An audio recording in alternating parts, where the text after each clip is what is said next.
আসসালামু আলাইকুম। আজকে আমরা নিয়ে এসেছি ৪৪তম BCS এর ইংরেজি অংশের সমাধান। He prayeth best who loved best who said it S T Coleridge. উক্ত কবিতার লাইনটি স্যামুয়েল টেইলর কলারিজের বিখ্যাত কবিতা the rime of the ancient mariner থেকে নেওয়া হয়েছে। এটি ছিল ১৭৯৮ সালে প্রকাশিত তার লিরিক্যাল ব্যালেডস কবিতা সংকলন বইয়ের অন্যতম বিখ্যাত একটি কবিতা।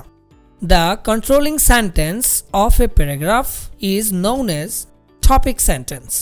একটি প্যারাগ্রাফের টপিক সেন্টেন্স হলো এমন সেন্টেন্স যেটি প্যারাগ্রাফের মেইন পয়েন্ট প্রকাশ করে। Choose the correct comparative form of the sentence. Very few boys are as industrious as Jaman. Jaman is more industrious than most other boys. Very few যুক্ত positive ডিগ্রিকে comparative ডিগ্রিতে রূপান্তর করতে হলে subject ও ভার্বের পরে অ্যাডজেক্টিভের comparative form বসবে, তারপর দেন most other বসবে, তারপর ভেরি ফিউ এর পরের নাউনটি বসাতে হবে। Identify the appropriate preposition.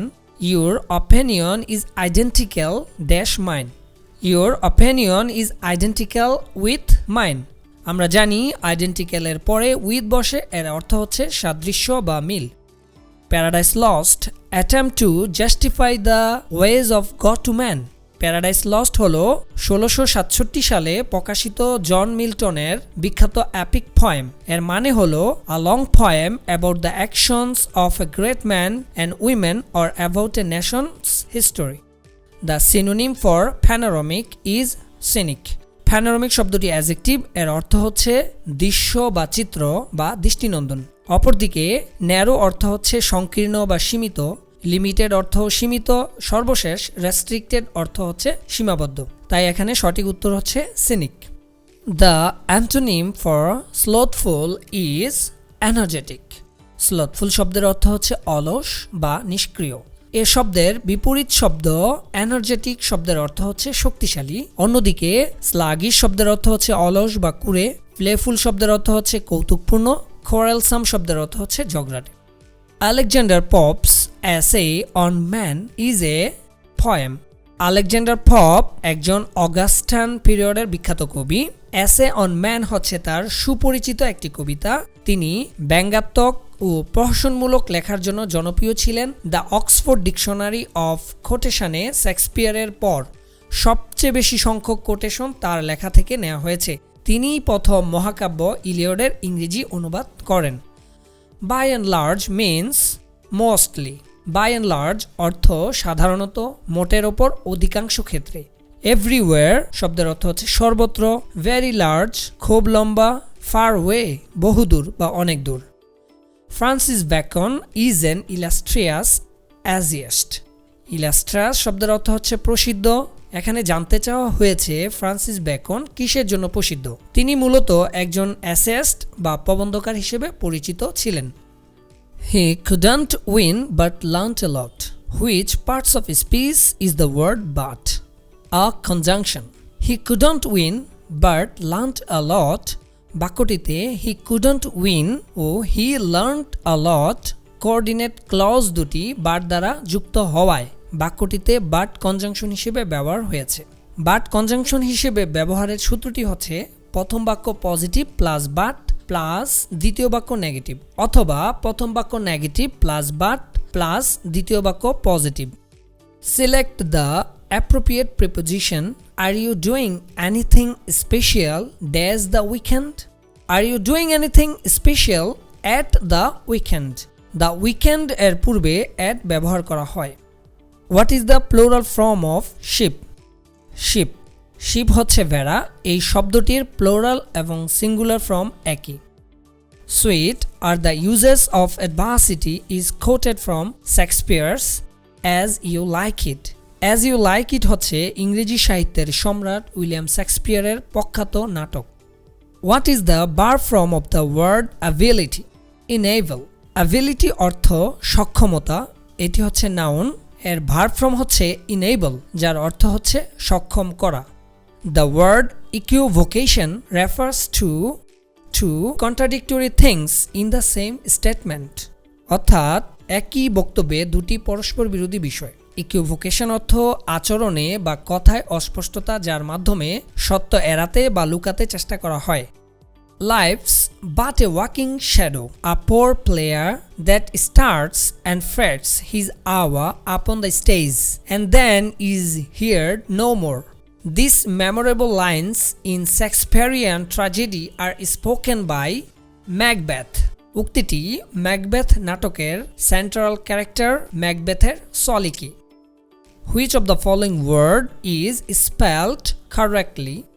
Authoritative. Find out the active form of the sentence. By whom can our country be saved? Who can save our country? প্যাসিভে by whom থাকায় অ্যাক্টিভের subject হিসেবে হু বসবে, হু এর পরে মডাল অক্সিলারি ভার্ব অপরিবর্তিত থাকবে, আর আমরা জানি মডাল অক্সিলারি ভার্বের পরে ভার্বের বেস ফর্ম বসবে, এরপর অবজেক্ট তার মানে আওয়ার কান্ট্রি বসবে, সর্বশেষ জিজ্ঞাসাবোধক চিহ্ন বসবে। All changed utterly, a terrible beauty is born. This extract taken from W.B. Yeats' poem titled Esther 1916.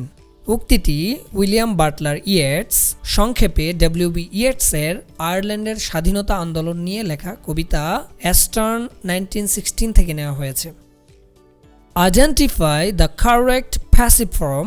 Do not close the door. Let not the door be closed. Imperative সেন্টেন্সকে passive করতে হলে প্রথমে late দিয়ে শুরু করতে হয়। বাক্যটি negative হওয়ায় লেটের পরে নট বসে, এরপরে অবজেক্ট দ্য ডোর বসবে, তারপর প্লাস বি প্লাস ভার্বের পাস্ট পার্টিসিপল ফর্ম ক্লোজড বসবে। The poetic drama murder in the cathedral was written by T.S. Eliot. Thomas Stearns Eliot সংক্ষেপে T.S. ইলিয়ট মডার্ন কবিদের মধ্যে অন্যতম প্রভাবশালী কবি। All for Love is a drama written by John Dryden. All for Love John ড্রাইডেনের heroic drama. মিশরীয় রানী Cleopatra এবং অ্যান্টনি এর প্রেম কাহিনী নিয়ে তিনি এই বিখ্যাত ট্র্যাজেডিটি রচনা করেছেন। Sitting happily, the chicken laid eggs. The underlined part is a subordinate clause. এখানে সিটিং হ্যাপিলি অংশটুকু মূলত একটি সাবঅর্ডিনেট ক্লজ, আর আমরা জানি ক্লোজ হওয়ার শর্ত হচ্ছে একটি সাবজেক্ট থাকবে আর একটি ফাইনাইট ভার্ব থাকবে, কিন্তু এই বাক্যটি সাবঅর্ডিনেট ক্লজের একটা সংক্ষিপ্ত রূপ। পুরো বাক্যটি হবে the chicken laid eggs while it was sitting happily. Caliban is an important character from Shakespeare's The Tempest. William শেক্সপিয়ারের যে কয়েকটি প্রখ্যাত কমেডি রয়েছে তার মধ্যে দ্য টেম্পেস্ট অন্যতম। What kinds of noun is river? Common. আমরা জানি রিভার শব্দটি কমন নাউন, যে নাউন দ্বারা একই শ্রেণীর ব্যক্তি, বস্তু, স্থান বা প্রাণীর সাধারণ নাম বোঝায় তাকে কমন নাউন বলে, যেমন স্টুডেন্ট, টিচার, বয়, গার্ল ইত্যাদি। Oh, left me as a web, a leaf, a cloud. I fall upon the thrones of life, I bleed. The extract is taken from P.B. Shelley's poem, Ode to the West Wind. P.B. Shelley's বা Parsi Shelley এর বিখ্যাত কবিতাগুলোর মধ্যে Ode to the West Wind কবিতাটি সবচেয়ে বিখ্যাত। তিনি একজন romantic যুগের বিখ্যাত কবি ছিলেন। Who wrote the short story The Ant and the Grasshopper? William Somerset মোঘাম। William Somerset মোঘাম হলেন আধুনিক যুগের পথিতযশা ঔপন্যাসিক ও ছোট গল্পকার। The word vital is a adjective. Vital অর্থ অপরিহার্য, অত্যাবশ্যক। এটি একটি অ্যাডজেক্টিভ। ভাইটাল এর নাউন হলো Vitality. To get along with means to adjust. To get along with হলো একটি ফ্রেজাল ভার্ব, এর অর্থ হলো মানিয়ে নেওয়া বা সামলে নেওয়া। Caesar and Cleopatra is a play by Bernard Shaw, father of modern English literature of drama খ্যাত জর্জ বার্নার্ড শো এর বিখ্যাত প্লে হচ্ছে Caesar and Cleopatra. Identify the right tense. My father dash before I came. My father had left before I came. Before conjunction হিসেবে বসলে before এর পূর্বে past perfect tense হয়। Which of the following words is spelled incorrectly? Reminiscence শব্দটির সঠিক বানান হচ্ছে REMINISCENCE Reminiscence শব্দটির অর্থ হচ্ছে স্মৃতিচারণ। Who wrote the picaresque novel titled Tom Jones? Henry fielding. Henry fielding ছিলেন একজন ইংরেজি ঔপন্যাসিক, বিদ্রূপাত্মক লেখক এবং নাট্যকার যিনি হাস্যরসের জন্য পরিচিত। তার কমিক উপন্যাস টম জোন্স এখনও ব্যাপকভাবে সমাদৃত। তাকে এবং স্যামুয়েল রিচার্ডসনকে ঐতিহ্যগত ইংরেজি উপন্যাসের প্রতিষ্ঠাতা হিসেবে দেখা হয়। The story of Moby Dick centers on a whale. Moby Dick গল্পটি লিখেছেন মার্কিন লেখক হারমান মেলভিল। 1851 সালে মার্কিন রেনেসাঁর সময়কালে এটি প্রকাশিত হয়।